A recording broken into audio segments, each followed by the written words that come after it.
Bom dia, boa tarde, boa noite, mais um episódio das Ferradonas. Hoje vou trazer para vocês uma questão de matemática. Então, para nos ajudar nesse desafio, professor Eduardo. Du, aquele abraço vai que é tua.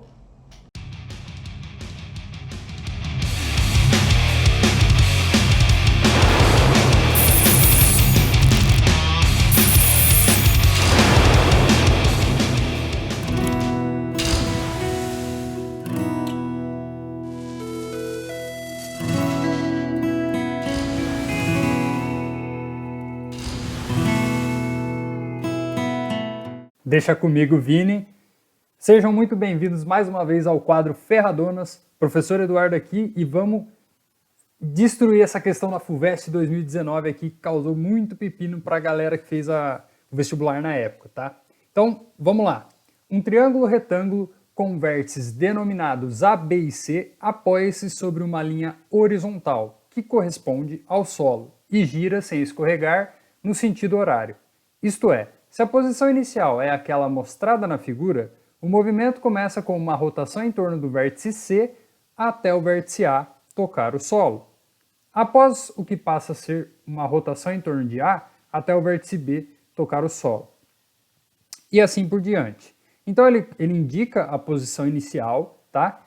E ele fala que esse meu triângulo aqui, ele vai ficar, entre aspas aí, né, capotando em relação ao solo. Beleza? Eu já vou mostrar com um pouco mais de atenção, mas vamos finalizar a leitura. Usando as dimensões indicadas na figura, AB igual a 1 e BC igual a 2, que ele indica, né, AB1 e BC2 aqui, qual é o comprimento da trajetória percorrida pelo vértice B, desde a posição mostrada até a aresta BC apoiar-se no solo novamente. E aqui estão as 5 opções. Tá? Então, o que ele quer dizer? Depois que ele capotar 3 vezes, ele vai voltar para a posição original. Olha só, vamos imaginar isso aqui, tá? Eu até peguei aqui um esquadro, certo? Parecido ali com um triângulo, retângulo aqui em cima, igual tá ali na figura. Então, começa assim. Primeiro, rola um tombo em relação a esse cara aqui. Então ele vai e tomba até chegar no solo, ficar desse jeito. Depois, em relação a esse cara, rola um tombo também. Depois, para finalizar, em relação a esse cara, rola um último tombo e ele volta para a posição original, certo? Então ele vai realizar isso aqui. Muito bem, essa era uma das partes difíceis, né? Que era interpretar o que estava acontecendo, enxergar isso que eu acabei de mostrar. Eu vou mostrar com mais clareza, tá? Fiquem tranquilos. Mas antes de eu mostrar a figura desenhadinha, bonitinha, vamos reparar numa coisa? Ele deu os valores dos catetos, certo? Perdão, do cateto e da hipotenusa. Ele não falou quem é esse cara. Eu não preciso saber, mas se eu quisesse eu poderia aplicando Pitágoras. Tudo bem? O que eu consigo saber, e isso sim eu vou precisar, tá? Eu consigo saber quem é este ângulo aqui. Certo? Afinal de contas, se eu chamar esse cara de alfa, eu sei que o valor de seno de alfa vai ser o cateto oposto a ele dividido pela hipotenusa.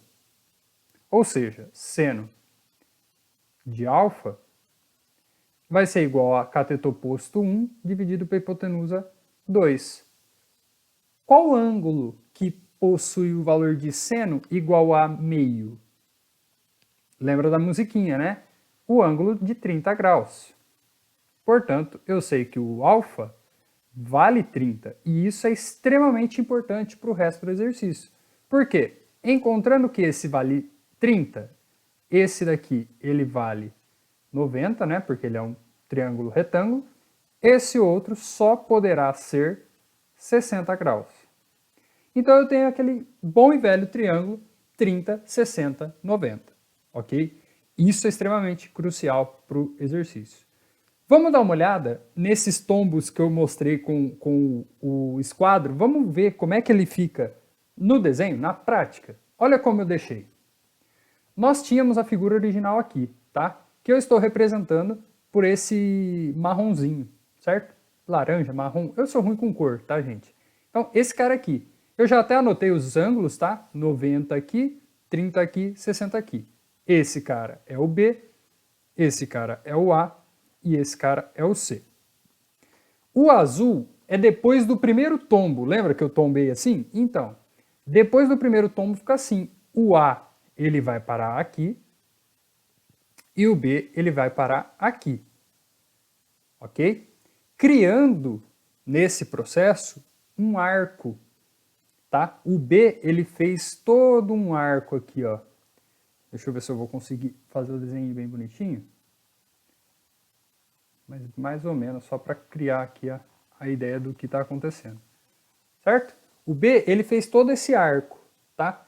Esse arco que possui como raio, né? O centro é o C e o raio vale 2. Tá aqui, ó. Certo? Ah, então a trajetória de B até esse momento é o comprimento de arco? Sim, é um comprimento de arco. E a gente sabe trabalhar com comprimento de arco.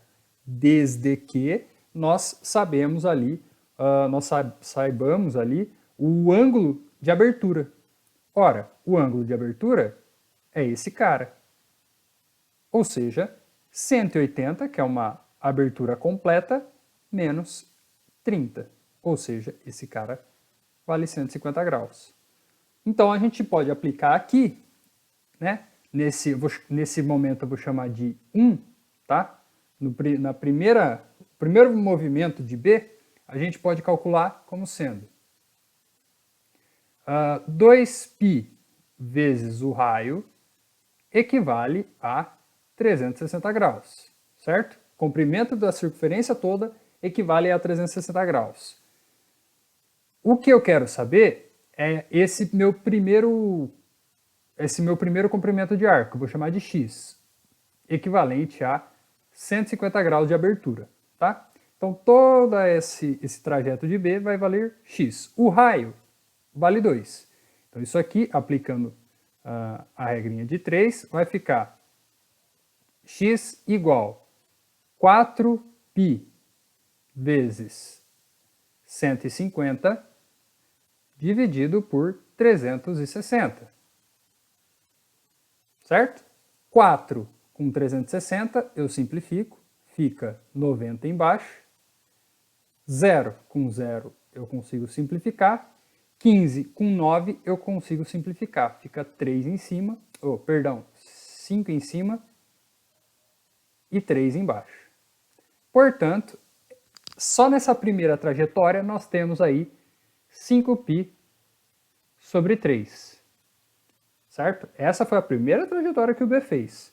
Agora, nós temos a segunda trajetória que o B vai fazer, que eu vou fazer de uma outra cor, tá? Para não confundir. O B, ele estava aqui, ele tombou para cá. Certo? O A, ele é o vértice, né? Então ele não vai se mexer. E esse cara aqui é o C. O C saiu daqui e foi lá para cima. Mas pouco me importa, né? O astro aqui do show é o B. Eu preciso entender o que acontece com o B. O B, ele fez este movimento aqui. Ah, professor, outro comprimento de arco? Sim, outro comprimento de arco. Só que dessa vez, o raio valia quanto? Entre 90 e 60? Entre 90 e 60 vale 1. Então, o raio aqui vale 1, certo? Então, eu quero 1/4, porque é 90 graus, né? 1/4 do comprimento da circunferência de raio 1. Eu não preciso nem fazer a regrinha de 3, tá? Mas eu vou fazer só para deixar igual o exercício. Então, 2π vezes o raio, lembrando que o raio é 1, equivale a 360. Quanto que vai valer? 90 graus. Então, daqui nós temos que o y vai valer 2π vezes 90 dividido por 360. 90 com 360 se cancela, fica 4 embaixo, 1 em cima. 2 com 4 se cancela, fica 1 em cima e 2 embaixo. Então, π sobre 2, certo? Ah, professor, joia, então tem mais um, né? Ele vai fazer mais um tombo. Aí é que tá. No último caso, o B, ele é o vértice desse meu tombo. Ele vai se manter aqui. Ele não vai a lugar nenhum. E percebam, ele sai daqui, dessa posição, vem parar aqui. Ele sai dessa posição, vem parar aqui. E dessa última, nessa transição do rosa para o cinza, ele não se mexe. Como eu quero saber o quanto ele andou, né, a pergunta da questão, inclusive, qual é o comprimento da trajetória percorrida, nessa última passagem ele não se movimentou. Então, ele não andou. Pronto. Eu só preciso somar este valor aqui com este valor aqui.